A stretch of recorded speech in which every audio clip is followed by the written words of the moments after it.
समुद्र मंथन एक प्रसिद्ध हिंदू धर्म पौराणिक कथा है। यह कथा भागवत पुराण, महाभारत तथा विष्णु पुराण में आती है। किस प्रकार महादेव ने समुद्र मंथन से निकले विष को पिया और सृष्टि की रक्षा की। समुद्र मंथन में 14 रत्न निकले और किस प्रकार से वह असुरों और देवों में बांटे। किस प्रकार विष्णु जी ने बड़ी ही चतुरता से मोहिनी रूप रखा और अमृत पान के लिए देवताओं की सहायता की। प्रकार के और भी काफ़ी रोचक तथ्य हैं, तो आइए जानते हैं, कथा का आरंभ करते हैं। उससे पहले आप चैनल को सब्सक्राइब करें, लाइक करें, शेयर तभी करिएगा यदि आपको वीडियो पसंद आती है। प्रभु राम, भक्त हनुमान हम सभी पे आशीष बनाए रखें। भक्ति ज्ञान उपाय चैनल में आपका स्वागत है। यह बात उस समय की है जब राजा बलि के राज्य में दैत्य, राक्षस तथा दानव अत्यंत प्रबल हो चुके थे, क्योंकि उनके पास शुक्राचार्य की शक्ति थी। इसी बीच दुर्वासा ऋषि ने श्राप दिया था देवराज इंद्र को शक्तिहीन होने के कारण। असुर राजा बलि का राज्य तीनों लोकों पर था। इंद्र सहित देवतागण सभी उनसे भयभीत रहे। इस स्थिति के निवारण का उपाय केवल बैकुंठनाथ विष्णु जी ही बता सकते। सभी देवगण काफी परेशान थे। वे सभी ब्रह्मा जी के पास गए और ब्रह्मा जी को लेकर वह विष्णु भगवान के पास गए। उन्होंने नारायण को अपनी सारी समस्या बताई। नारायण ने अपनी मधुर वाणी में बोला, इस वक्त दैत्य, राक्षसों एवं दानवों का समय है। उनका अभ्युत्थान हो रहा है और तुम लोगों की अवनति हो रही है, किंतु संकट काल को मैत्रीपूर्ण भाव से व्यतीत कर देना चाहिए। मैं तुम्हें एक उपाय बताता हूँ। तुम असुरों से मित्रता कर लो। उसके पश्चात क्षीर सागर को मथ कर उसमें से अमृत निकालो और उस अमृत का पान करो, जिससे आप अमर हो जाओगे। असुरों की सहायता से यह कार्य सुगमता से हो जाएगा। इस कार्य के लिए उनकी हर शर्त मान लो। अमृत पीकर आप कभी न मरने वाले बन जाओगे और असुरों को मारने का आप में सामर्थ्य आ जाएगा। भगवान विष्णु के आदेशानुसार इंद्रदेव ने समुद्र मंथन से अमृत निकालने की बात राजा बलि को असुरराज बलि देवराज इंद्र के साथ समझौता करने को तैयार हो गया और समुद्र मंथन की तैयारी शुरू हो गई। मंदरांचल पर्वत को मथनी तथा वासुकी नाग को नेति बनाया गया। स्वयं भगवान श्री विष्णु कच्छप अवतार लेके मंदरांचल पर्वत को अपनी पीठ पर रखकर उसका आधार बन गए। वासुकी नाग मथनी को भी गहन निद्रा देकर उसके कष्ट को हल लिया, ताकि उसे किसी प्रकार का कष्ट न हो।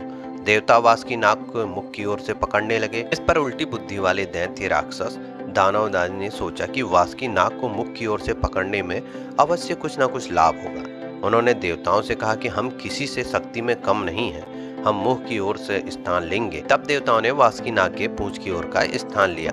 समुद्र मंथन आरंभ हुआ और भगवान कच्छप के 1 लाख योजन चौड़ी पीठ पर मंदरांचल पर्वत घूमने लगा।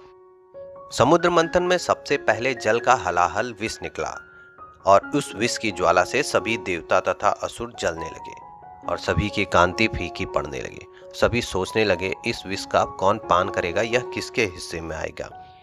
इस पर सभी ने मिलकर भगवान शंकर से प्रार्थना की।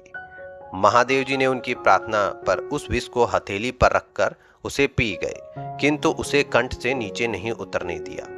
उस कालकुट विष के प्रभाव से शिव जी का कंठ नीला पड़ गया, इसलिए महादेव जी को नीलकंठ भी कहते हैं। कहा जाता है कि उनके माथे पे चंद्रमा इसीलिए धारण किया गया कि वो शीतलता प्रदान करता है, जिससे उनके विष की जलन कुछ कम हो सके।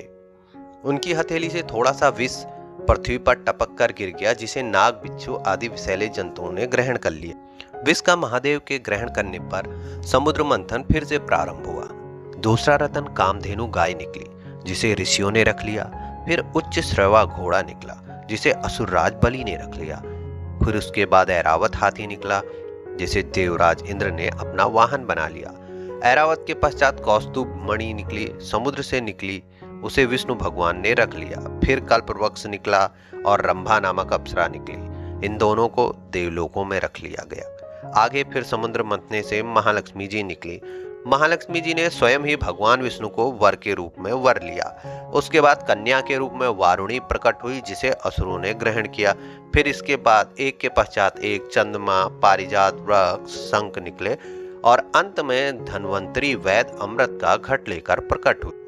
अमृत के घड़े को देखते ही दानवों ने अमृत के घड़े को छीन लिया। देवता देखते ही रह गए। देवताओं के पास इतनी शक्ति नहीं थी। दुर्वासा ऋषि के श्राप के कारण वह इतने क्षीण हो चुके थे कि वह असुरों से लड़के उस अमृत को छीन सके। इसलिए वे निराश खड़े हुए थे। उनका आपस में लड़ना देखते हुए, देवताओं की निराशा को देखते हुए भगवान विष्णु तत्काल मोहिनी रूप धारण करके आपस में लड़ते असुरों के पास जा पहुंचे। उस विश्व मोहिनी रूप को देख के असुर तथा देवताओं की बात तो क्या, स्वयं ब्रह्मज्ञानी कामदेव को भस्म कर देने वाले महादेव भगवान शंकर भी मोहित हो गए। वह इतने अधिक उन पर आसक्त हो गए, वो बार बार उनकी ओर देखने लगे। इसी प्रकार असुर भी उन पर पूरी तरह से मोहित हो चुके थे। वह अपना सारा झगड़ा भूलकर उस सुंदरी की ओर कामासक्त होकर एकटक देखने लगे। वे असुर बोले, हे सुंदरी, तुम कौन हो? लगता है कि हमारे झगड़े को देखकर उसका निपटारा करने के लिए तुम आई हो। आओ, तुम्हारा स्वागत है। हमें अपने सुंदर हाथों से यह अमृतपान कराओ। इस पर विश्व मोहिनी रूपी विष्णु जी ने कहा, हे देवताओं और असुरों, आप दोनों ही महर्षि कश्यप जी के पुत्र होने के कारण भाई भाई हो, फिर भी परस्पर लड़ते हो। मैं तो स्वेच्छाचारिणी स्त्री हूँ। बुद्धिमान लोग ऐसे स्त्री पर कभी विश्वास नहीं करते हैं, फिर तुम लोग कैसे मुझ पर विश्वास कर रहे हो? अच्छा है कि स्वयं सब मिलकर अमृतपान कर लो। जब विष्णु जी के इस प्रकार के वचन सुने तो दैत्य और दानवों को उन पर पूर्ण विश्वास हो गया और उन्होंने कहा, नहीं नहीं, हमें तुम पर पूर्ण विश्वास है। तुम जिस प्रकार बांटोगी हम उसी प्रकार अमृतपान करेंगे। फिर विश्व मोहिनी ने अमृत घट लिया और देवताओं और असुरों को अलग अलग पंक्तियों में बैठने के लिए कहा। उसके बाद असुरों को अपने कटाक्ष से मदहोश करते हुए देवताओं को अमृतपान कराने लगी। पर उन्हीं दैत्यों के बीच स्वरभानु नामक एक दानव था जो कि बहुत समझदार था। भगवान की इस चाल को स्वरभानु नामक दानव समझ गया। वह देवताओं का रूप बनाकर देवताओं में जाकर बैठ गया और अमृत को उसने अपने मुख में डाल लिया। जब अमृत उसके कंठ में पहुंच गया तब चंद्रमा तथा सूर्य जी उन्हें पहचान गए और उन्होंने पुकार कर कहा, यह स्वरभानु दानव है। यह सुनकर भगवान विष्णु ने तत्काल अपने सुदर्शन चक्र से उसका सिर गर्दन से अलग कर दिया। अमृत के प्रभाव से उसके सिर और धड़ राहु और केतु नाम के दो ग्रह बनकर अंतरिक्ष में स्थापित हो गए और वही बैर है। इसी के कारण सूर्य और चंद्रमा का वह ग्रहण करते हैं। इस तरह देवताओं को अमृत पिलाकर भगवान विष्णु वहां से गायब हो गए। उनके लोप होते ही असुरों की मदहोशी समाप्त हो गई। वे अत्यंत क्रोधित होकर देवताओं पर प्रहार करने लगे। भयंकर देवासुर संग्राम आरंभ हुआ जिसमें देवराज इंद्र ने असुरराज बलि को परास्त कर अपना इंद्रलोक वापस ले लिया। इस प्रकार समुद्र मंथन की कथा समाप्त होती है। हमारे धार्मिक ग्रंथों में जो भी पौराणिक कथाएं हैं उनका हमें ज्ञान होना चाहिए। हमारे परिवार, हमारे बच्चों को भी इसका ज्ञान होना चाहिए। तो इन कथाओं को जरूर अपने परिवार को सुनाएं। वीडियो समाप्त करता हूँ। धन्यवाद। जय श्री राम।